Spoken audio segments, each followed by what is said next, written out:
రాయకల్ మండలంలోని ఇటిక్యాల శివారులో భారీ అగ్ని ప్రమాదం చోటు చేసుకుంది. ఈతవనంలో ట్రాన్స్ఫార్మర్లో షార్ట్ సర్క్యూట్ కారణంగా ఒక్కసారిగా మంటలు చెలరేగి ఈత చెట్లు కాలి బూడిదైనట్లు గౌడ సంఘం నాయకులు తెలిపారు. ఇదే ప్రాంతంలో ఇలాంటి ప్రమాదం జరగడం ఇది 4వసారి కావడం గమనార్హం. శిథిలావస్థలో ఉన్న ట్రాన్స్ఫార్మర్ను మార్చాలని పలుమార్లు విద్యుత్ శాఖ అధికారులకు ఫిర్యాదు చేసినా పట్టించుకోలేదని గీత కార్మికులు ఆవేదన వ్యక్తం చేస్తున్నారు. మంటలు ఆర్పే ప్రయత్నంలో గీత కార్మికుల పనిముట్లు కూడా పూర్తిగా దగ్ధమయ్యాయి. దీంతో అనేక కుటుంబాలు ఉపాధి కోల్పోయే పరిస్థితి నెలకొంది. ఎండల తీవ్రతకు తోడు విద్యుత్ శాఖ నిర్లక్ష్యం కారణంగా తమ బతుకులు బుగ్గిపాలవుతున్నాయని బాధితులు వాపోతున్నారు. ఈ ఘటనపై గీత కార్మికుల సంఘం నాయకులు జవాజీ నర్సగౌడ్, మరిపల్లి లక్ష్మణ్ గౌడ్ స్పందిస్తూ విద్యుత్ శాఖ నిర్లక్ష్యంపై ఉన్నత స్థాయి విచారణ జరిపి బాధితులపై కఠిన చర్యలు తీసుకోవాలని డిమాండ్ చేశారు. అలాగే నష్టపోయిన ప్రతి కుటుంబానికి ₹1,00,000 పరిహారం అందించి ప్రమాదకర ట్రాన్స్ఫార్మర్ను వెంటనే తొలగించాలని కోరారు. ఇటిక్యాల ఈతవనంలో జరిగిన ఈ అగ్ని ప్రమాదం గీత కార్మికుల కుటుంబాల్లో తీవ్ర ఆందోళన కలిగిస్తుంది. అందరము మాట్లాడున్నది ఏమనగా, ఇక్కడ మేము ఈ కట్టుకు చెట్లు కోసినాము, ఇక్కడ ఇప్పుడు ఇక్కడనే గీస్తున్నాము. దగ్గర 30-35 మందిని ఇక్కడ గీస్తున్నాము. అయితే మా భూమి ఇది సొంత భూమి.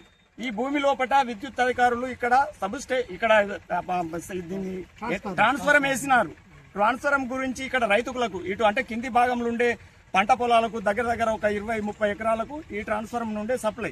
ఈ ట్రాన్స్ఫార్మర్ని ఎప్పుడెప్పుడు మరమ్మతు చేసుకుంటా దీనివల్ల షార్ట్ సర్క్యూట్ అయింది. గతంలో కూడా 2 సార్లు షార్ట్ సర్క్యూట్ అయి మేము జీవనోపాధి కోల్పోయి చెట్లన్నీ కాలిపోయినాం. ఇది 3వసారి. అంటే గతంలో గీస్తలేము కాబట్టి ఏం కాలేదు. ఇప్పుడు ప్రస్తుతానికి ఇక్కడనే గీస్తున్నాం కాబట్టి దగ్గర ఒక 30-40 మందిని ఇప్పుడు జీవనోపాధి కోల్పోయినాము. కాకపోతే ఏంటంటే దీని గురించి చర్య గతంలో కూడా విన్నవించడం జరిగింది, కానీ ఏ అధికారి కూడా స్పందించలేడు. దయచేసి విద్యుత్ అధికారులకు కోరేది ఒకటే, మాకు జీవనోపాధి మీద కడుపు మీద దెబ్బ కొట్టకండి.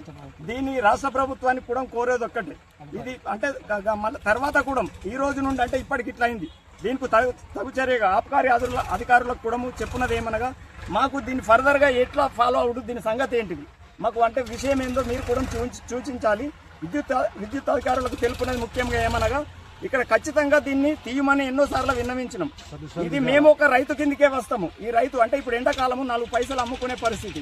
కాకపోతే ఇది ఇప్పుడు జీవనోపాధి కోల్పోయినాము. దీనికి ఏమి చెప్తారు, దీని భవిష్యత్తులో దీన్ని ట్రాన్స్ఫార్మర్ తీస్తారా, మరి గతంలో కూడా ఇట్లనే కొనసాగించాలనుకుంటున్నారా?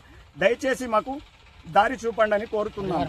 పరిహారం గురించి కూడా ఇది మరి మేము ఎట్లా ఇప్పుడు జీవనోపాధి కోల్పోయినాము, ఏంటిది ఏం కథ అనేది ఎమ్మెల్యే మన సంజయ్ కుమార్ గారికి కూడా ఒక్కపారి దీన్ని దృష్టికి తీసుకొని సార్ సంజయ్ కుమార్ సార్ గారికి విన్నవించడం ఏమనగా, మాకు ఏంటిది ఏం కథ, ఫర్దర్గా మేము ఇప్పుడు జీవనోపాధి కోల్పోయి బజార్లో పడ్డాము, మా పరిస్థితి ఏందో మీరు కూడా ఒక ఎమ్మెల్యేగా మాకు దారి చూపగలరని కోరుతున్నాము.